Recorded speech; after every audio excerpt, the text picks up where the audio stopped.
Congress failed to pass a budget bill, and it looks like we might be heading for a government shutdown. And in large part, this is due to the influence of Elon Musk.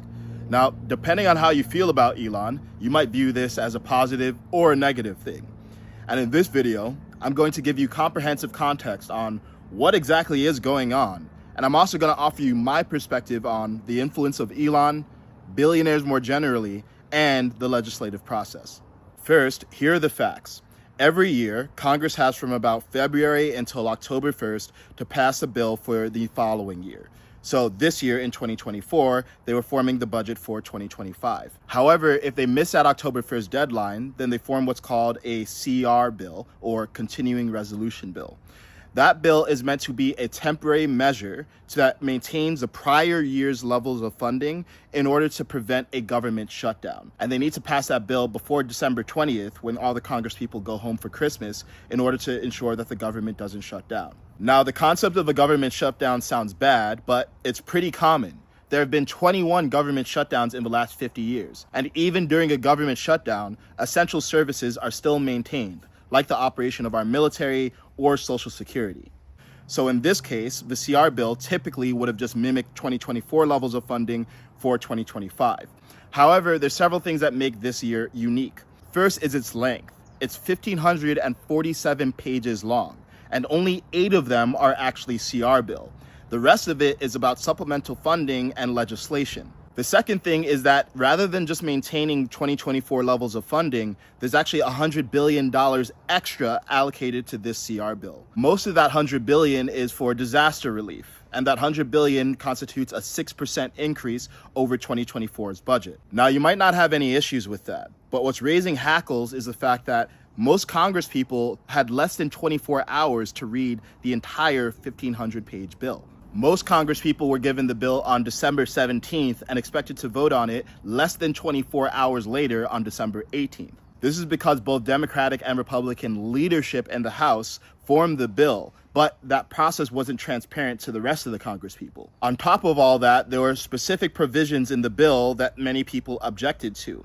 Like, for example, the fact that it gave a pay increase to members of Congress. Now, it's worth noting that the pay increase is relatively modest, around 3%, and it's a cost of living increase. That said, many people objected to the fact that Congress people would be giving themselves a pay increase at all, given the state of the country and the fact that many people are struggling to get their bills paid. There's also the fact that the bill would allow Congress people to be exempt from Obamacare, even though the average American is not. Or the fact that the bill allocates funding for the Global Engagement Center, which many people have critiqued as a propaganda instrument and censorship instrument that has been used against the American people and now is getting even more funding. Now, I think it's fair to say that under normal circumstances, the vast majority of Americans would not have any idea what a CR bill is, or the fact that it's being passed, or the fact that it's 1,500 pages and Congress people are given less than 24 hours to read it.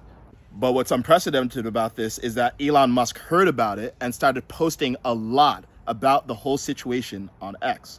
Because Elon has such a huge following, that caused many people to get into an uproar. And it caused many people to start pressuring their Congress people and calling their Congress people to have the CR bill not passed. And for the record, I called Representative Mike Johnson, who is the leader of the Republicans in the House, to express my personal disapproval for the manner in which the CR bill is being passed. And if you feel the same, I recommend that you take action by calling his office too. What Elon and many people were objecting to is the manner in which the CR bill was being passed, the contents of the CR bill, and the timeline for the CR bill being passed as well. And the CR bill did have bipartisan support from leadership of the Democrats and the Republican Party. Now, that leadership has argued that this is a bipartisan bill, and the $100 billion extra is needed for disaster relief that the American people have wanted for months. But I would argue, if that's the case, pass disaster relief as a separate bill, rather than making it part of a 1,500-page behemoth that none of you are even actually reading. And regardless, this is just a fundamentally broken process. We have politicians using money that is not theirs to give themselves pay raises and paying for things that they haven't even read using our money on things that we can't afford. Now, some people have objected to Elon Musk's influence, particularly Democrats, and to that I'd respond with 3 things. One, on the partisan angle, there's actually a 2-to-1 ratio of Democratic donors to Republican donors who are billionaires. In fact, in the 2024 election, the Kamala campaign had $1 billion that they spent, whereas the Trump campaign had $400 million. But partisanship aside, Elon is actually quite unique in that we can actually see the influence that he's having in large part.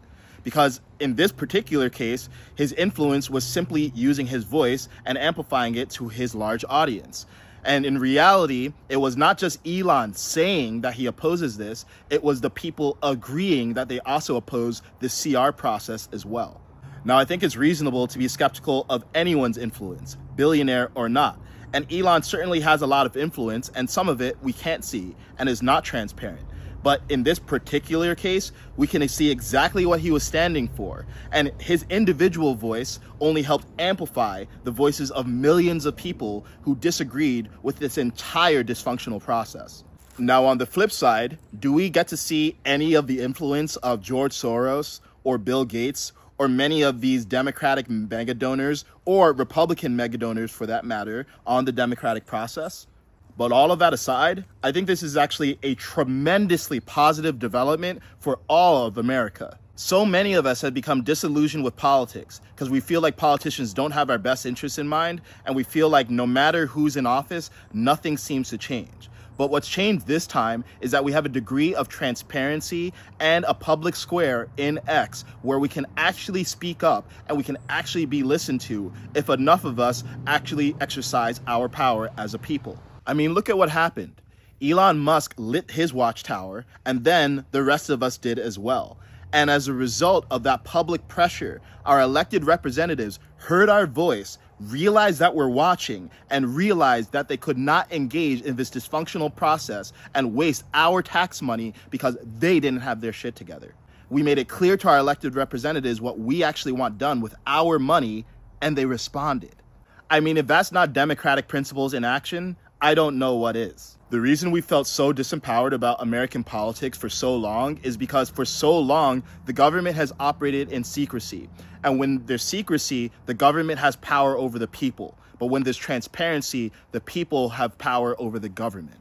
And this bodes extremely well for the success of DOGE, the Department of Government Efficiency, for the next 4 years. Because now that we've seen that when we have transparency, the voice of the people actually matters, imagine what's going to happen when there's a dedicated department that is focused on bringing transparency to the people so that we can call out abuses of power and make sure that our money is responsibly spent. So are there things to watch out for with the influence of billionaires more generally? Of course. Are there things to watch out for with the influence of Elon Musk in particular? Of course.